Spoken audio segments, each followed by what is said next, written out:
அன்பு குட்டீஸ், இன்னைக்கு நாம ஒரு குட்டி யானைய பத்தி தெரிஞ்சுக்க போறோம். அதோட பேர் தும்பி.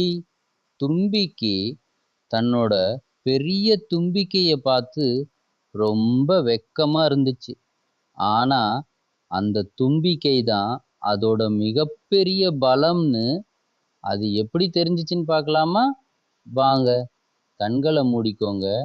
நாம எல்லாரும் இப்போ அந்த காட்டுக்குள்ள போக போறோம். அடடே, அங்க பாருங்க, குட்டி யானை தும்பி மற்ற விலங்குகளோட விளையாட முயற்சிக்குது. ஆனா அதோட பெரிய தும்பிக்கை எப்பவும் இடைஞ்சலா இருந்துச்சு. ஒரு முறை பந்தை பிடிக்கும்போது தும்பிக்கையால தள்ளி விட்டுச்சு. என் தும்பிக்கை மட்டும் இல்லாம இருந்தா எவ்வளவு நல்லா இருக்கும்னு அதுக்குள்ள ஒரு கவலை. ராத்திரி நேரம் ஆகாத தன்னோட தும்பிக்கையை வச்சு விளையாடணும்னு ஆசை அதிகமாச்சு. ஆனா அது ஒருபோதும் நடக்காதுன்னு நினைச்சு ரொம்ப சோகமா இருந்துச்சு. அப்பதான் அது ஒரு தாமரையை பார்த்துச்சு. அதை எடுக்க முயற்சிக்க தும்பிக்கை நீண்டு ஆத்துல இருந்து தாமரையை பறித்து தந்தது. தும்பிக்கையின் சக்தி தும்பிக்கு ஆச்சரியமா இருந்தது. அப்பதான் என்னாச்சு தெரியுமா? தும்பி அந்த யானை குட்டி ஒரு பெரிய வயசான மரத்தோட அடியில உக்காந்துருக்கும் போது மரத்துல இருந்து ஒரு மெல்லிய குரல் வந்துச்சு.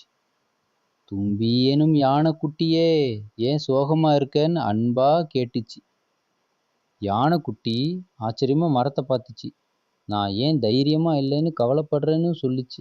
தும்பி எனும் யானை குட்டியே, உன்னோட தைரியம் உன்னோட பலத்துல இல்ல, உன்னோட மனசுல இருக்குன்னு மரம் சொல்லுச்சு. அங்க பாரு, அந்த பறவை பயந்து நடுங்குதுன்னு காட்டுச்சு. யானைக்குட்டி தயக்கத்தோட அந்த பறவைக்கு முன்னாடி நின்னுச்சு. அப்பதான் ஒரு குட்டி பூச்சி அந்த பறவையை துரத்துச்சு. யானைக்குட்டி தைரியமா அந்த பூச்சியை விரட்டுச்சு. தும்பி அந்த யானைக்குட்டி தன்னோட சின்ன தைரியம் எவ்வளவு பெரிய உதவியை செஞ்சதுன்னு புரிஞ்சுது. அதோட கவலை சுத்தமா போயிடுச்சு. இப்போ யானைக்குட்டி தைரியமா மற்ற விலங்குகளுக்கு உதவி செய்யுது. கடைசியா நிம்மதியா தூங்கிட்டு இருக்கு. குட்டீஸ், இந்த கதையில இருந்து நம்ம என்ன கத்துக்கிறோம் தெரியுமா? நம்மளோட பலம் என்னன்னு நம்ம முதல்ல புரிஞ்சுக்கணும். மற்றவங்கள போல இருக்கணும்னு நம்ம நினைக்க கூடாது.